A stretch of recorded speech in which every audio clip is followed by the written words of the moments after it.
Nggak cuma di tanah Betawi guys. Di tanah Pasundan kurang resep kalau nggak nyobain kuliner yang satu ini. Ladies and gentlemen, please welcome jengkol. Woi, ntar dulu. Jangan pada bubar dulu. Let me jelaskan. Jengkol memang identik sama sobat miskin alias makanan kelas bawah. Tapi itu dulu guys. Kalau jengkol zaman now makin banyak varian olahannya nih. Bahkan jengkol juga udah masuk list menu favorit generasi milenial. Seru kan? Jengkol zaman now dijamin udah nggak pakai bau-bauan guys. Ada tips nih dari Resto The Jengkol di kawasan Jatinangor, Jawa Barat.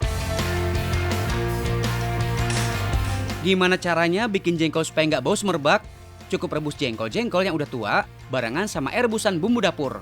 Ada lengkuas, daun salam, dan serai.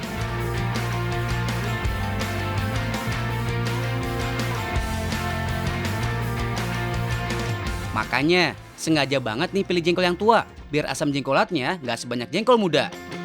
Next, lanjut diolah deh. Rombongan jengkol udah pada ready buat dioseng-oseng. Tapi mohon bersabar dulu ya guys. Bukan lagi pada ujian ya, tapi harus dibikin dulu bumbunya. Gak usah bingung-bingung guys. Bumbu pedas sampai super pedas udah paling cocok sama jengkol. Kayak menu rawit jambrot yang lagi dibikin ini guys. Persis kayak namanya, jambrot dalam bahasa Sunda diartikan sebagai rasa yang paling pedas atau rasa pedas yang sampai bikin kuping kejewer guys. Sambal rawit yang udah halus tadi langsung ditumis barengan sama jengkol-jengkolnya.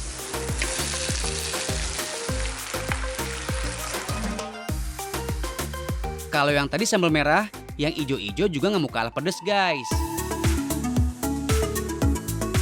Yap, giliran cabai hijau nih yang bakal diulek sampai halus.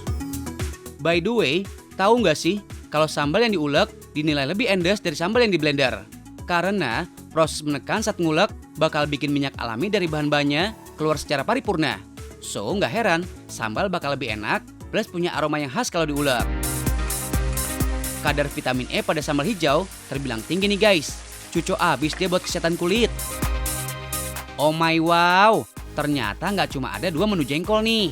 Total ada 6 menu jengkol yang siap menggoyang lidah. Apakah semua serba pedas? Nggak juga kok. Selain dikasih sambal merah, sambal hijau, sampai direndang, menu original semur jengkol tetap nggak ketinggalan nih.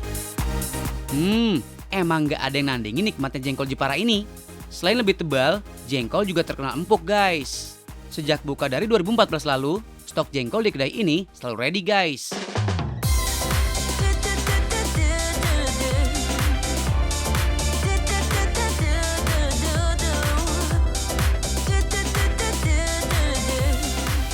Ayo, yang ngaku jengkolers, kalian pada tahu nggak sih istilah jengkolan?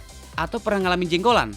Jadi, jengkolan adalah penyakit yang disebabkan kandungan asam jengkolat yang membentuk kristal, sehingga menyumbat saluran kencing dan ginjal. Yang kayak gini ini nih, yang overdosis makan jengkolnya. Buat kalian jengkol mania, ada tips nih untuk mengatasi efek jengkolan. Tips pertama, bisa dengan minum air gula jawa.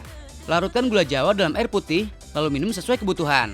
Gula jawa dinilai sebagai obat alami yang bisa merangsang buang air kecil. Tips yang kedua, mengkonsumsi air soda. Kandungan bikarbonat pada soda ternyata punya sifat basa guys. Sifat basa inilah yang mampu menurunkan kadar racun asam jengkolat pada tubuh. Terus, sekarang gimana caranya menghilangkan bau jengkol pada urin? Hei Bambang, mau makan jengkol kek, makan pizza atau makan steak? Kalau abis buang air ya siram yang banyak. Itu sih bukan efek jengkol guys, tapi masalah attitude.